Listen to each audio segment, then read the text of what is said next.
માત્ર ₹1 દીકરીને પરણાવી. વિસનગરમાં ઠાકોર સેના દ્વારા પ્રથમ ભવ્ય રાત્રિ સમૂહલગ્ન ઉત્સવ. વિસનગરમાં સમાજ સેવાનું અનોખું અને પ્રેરણાદાયક ઉદાહરણ સામે આવ્યું છે.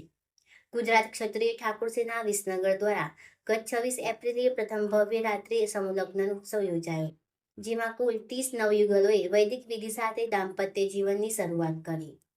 આ આયોજનનો મુખ્ય હેતુ સમાજમાં વ્યાપ્ત કુરિવાજોને દૂર કરવાનો અને દીકરીના પરિવારો પર આવતો આર્થિક બોજ ઘટાડવાનો રહ્યો હતો.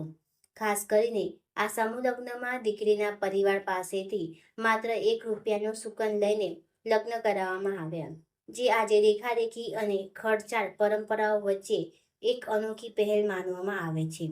આ કાર્યક્રમ વિસનગરના કમાણા રોડ ઉપર નારાયણ પાર્ટી પ્લોટ ખાતે રાત્રિના સમયમાં યોજાયો હતો.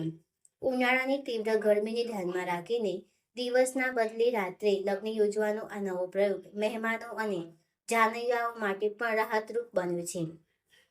મંગલ પ્રસંગે અનેક આગેવાનો અને મહાનુભાવો હાજર રહ્યા હતા, જેમાં અલ્પેશ ઠાકોર, અધ્યક્ષ ગુજરાત ક્ષત્રિય ઠાકોર સેના અને ધારાસભ્ય, કેબિનેટ મંત્રી ઋષિકેશ પટેલ, સાકરચંદ પટેલ યુનિવર્સિટીના પ્રેસિડેન્ટ પ્રકાશ પટેલ તથા વિસનગર વોલેન્ટરી બ્લડ બેંકના ચેરમેન રાજુભાઈ પટેલ સહિતના મહાનુભાવો હાજર રહ્યા હતા. સાથે જ લોકપ્રિય ગાયક કલાકારો રાકેશ બારોટ, કાજલ મહેરિયા અને તન્વી ઠાકોરે પોતાની હાજરીથી કાર્યક્રમને વધુ રંગીન બનાવ્યો હતો. આ પ્રસંગે સંબોધન કરતા અલ્પેશ ઠાકોરે જણાવ્યું હતું કે સમાજે ખોટી દેખાદેખી અને કુરિવાજોને તિલાંજલિ આપીને શિક્ષણ અને એકતાની દિશામાં આગળ વધવું જોઈએ.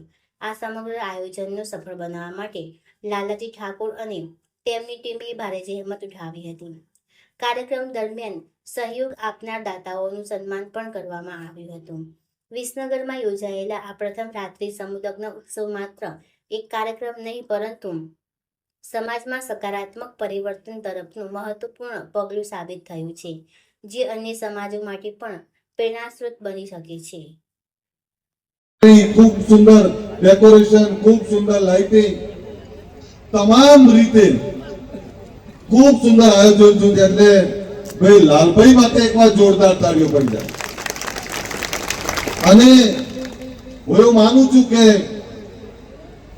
આ રાત્રિ સમૂહલગ્નમાં હજારોની રીતિ રિવાજો એમાંથી બહાર કાઢી અને એક બચતના માધ્યમથી એક સંદેશો આપવાનું માધ્યમ છે. હું આપને વિનંતી કરવા આવ્યો છું, કોને બતાવું છે આપણે? ક્યારેક તો આ જવાબ માંગો પોતાની જાતને કે આપણે કોને બતાવું છે. એક જે સમૃદ્ધ લોકો છે, જે સુખી છે, જે ડોક્ટર, એન્જિનિયર, આઈએસ, આઈપીએસ છે, જે ફેક્ટરીના માલિક છે, એમની જોડે તો સમય જ નથી તમે જે દેખાડવા માંગો છો. બીજા એક એવા લોકો છે જે બચારાની એટલી બધી પીડાઓ છે, એટલી બધી દુઃખ છે કે જે પોતાના પરિવારની યાતનાઓ અને પીડાઓને દૂર કરવામાંથી બહાર નથી આવતા. વઢા મધ્યમ વર્ગના લોકો તો એકબીજાને બતાવવા મધ્યમ વર્ગ ક્યારે ગરીબ થઈ ગઈ ખબર જ ના પડી. અહીં બેઠેલા લોકોને સવાલ છે મારો, કાલે શું જમ્યા હતા, કાલે શું પહેર્યું હતું, યાદ કરો તમે. 24 કલાક પહેલા જમેલું યાદ ના હોય, 24 કલાક પહેલા